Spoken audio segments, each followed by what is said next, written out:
दोस्तों, मैं प्रेरणा आपका अभिकर्मा में हार्दिक स्वागत करती हूँ। हमारी संस्था प्रशिक्षित एवं योग्य योगाचार्यों द्वारा ऑनलाइन एवं ऑफलाइन योगा और मेडिटेशन क्लासेस की सुविधा दी जाती है और साथ ही साथ अनुभवी थेरेपिस्ट द्वारा पंचकर्मा थेरेपी और आयुर्वेदिक मसाज की भी सुविधा दी जाती है।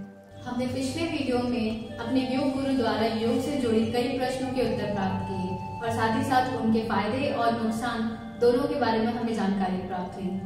हमें आशा है कि आप हमारी वीडियो को देख के उनसे आपको कुछ लाभ जरूर मिल रहा होगा।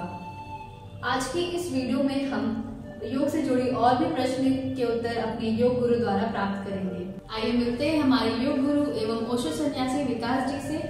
सर, आपका अभिकर्मा में हार्दिक स्वागत एवं अभिनंदन है। सर, हमने इसकी पहली वीडियो में आपसे योग से जुड़ी संबंधित कुछ प्रश्नों के उत्तर प्राप्त किए।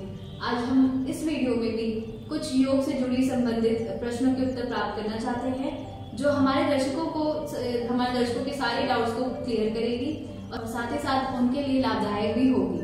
आज का हमारा पहला प्रश्न है, अगर यदि किसी को कोई पुरानी स्वास्थ्य संबंधी समस्या है तो क्या उसे योग के अभ्यास में कुछ सावधानी बरतनी चाहिए या नहीं? जैसे किसी को स्वास्थ्य संबंधी कोई भी समस्या रहती है, सर्वप्रथम अगर आदमी स्वस्थ है तो उसे योग करना चाहिए।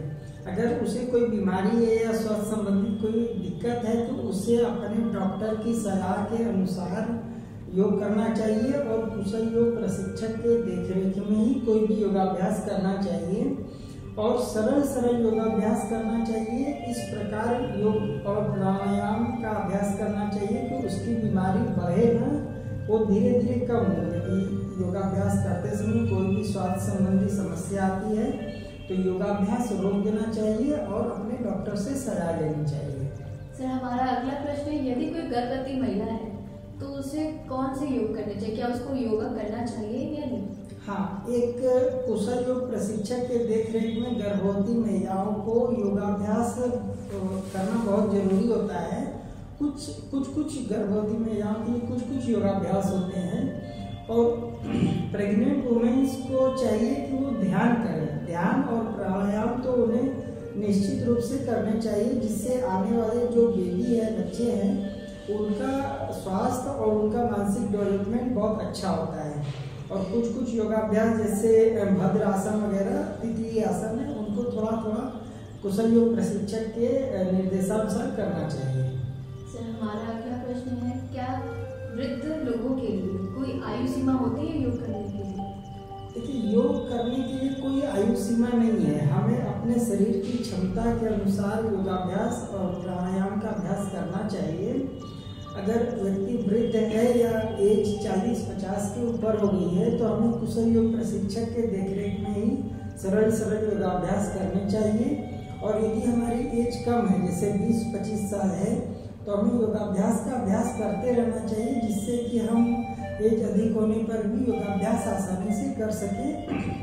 और एज अधिक होने पर हमें सरल योगाभ्यास करने चाहिए, प्राणायाम का अभ्यास करना चाहिए और ध्यान भी करते रहना चाहिए। सर, हमारा अगला प्रश्न था कि क्या योगा हम खुद से कर सकते हैं या फिर हमें किसी प्रशिक्षक के गाइडेंस में ही हमें करना चाहिए? हाँ, देखिए, योगाभ्यास सर्वप्रथम में किसी अच्छे योग गुरु, अच्छे प्रशिक्षित योग गुरु के देखरेख में ही करना चाहिए। और जब हम योगाभ्यास सीख लेते हैं, हमारे पास जैसे योगाभ्यास के कोर्सेज होते हैं, 1-2 कोर्सेज कर लिया, उसके बाद हम अपना योगाभ्यास अपने से कर सकते हैं। सर, हमारा अगला और आखिरी सवाल ये था कि योग किस प्रकार से भिन्न है प्राणायाम और ध्यान से? देखिए, योग, प्राणायाम और ध्यान, ये तीनों अलग आयाम हैं योग के। योग में हम खड़े होकर आसन करते हैं, बैठ के आसन करते हैं और लेट के भी आसन योगाभ्यास करते हैं। और प्राणायाम श्वास और प्रश्वास की क्रिया होती है, जिससे हमारा ब्लड प्यूरिफाई होता है। प्राणायाम से खून, ब्लड में ऑक्सीजन की मात्रा बढ़ती है और हमारा शरीर और जो नस नाड़ियाँ हैं वो स्वस्थ होती हैं। और ध्यान से हमारी आध्यात्मिक प्रगति होती है और मनुष्य को ध्यान अवश्य करना चाहिए। तो योग, प्राणायाम और ध्यान, ये 3 आयाम हैं योग के। ये तीनों ही हमें सीखना चाहिए और इसे तीनों को ही करने का प्रयास करना चाहिए। सर बहुत बहुत धन्यवाद, आपने योग से जुड़े संबंधित सभी प्रश्नों के उत्तर दिए और साथ ही साथ वो बहुत ज़्यादा लाभकारी एवं महत्वपूर्ण जानकारी थी हमारे लिए। हमें आशा है कि हमारे दर्शकों को इनके सभी प्रश्नों के उत्तर प्राप्त हुए होंगे और आपके डाउट्स भी क्लियर हो गए होंगे। अगर आपको यदि हमारा ये वीडियो अच्छा लगे तो कृपया इसे लाइक, सब्सक्राइब एंड शेयर जरूर करें।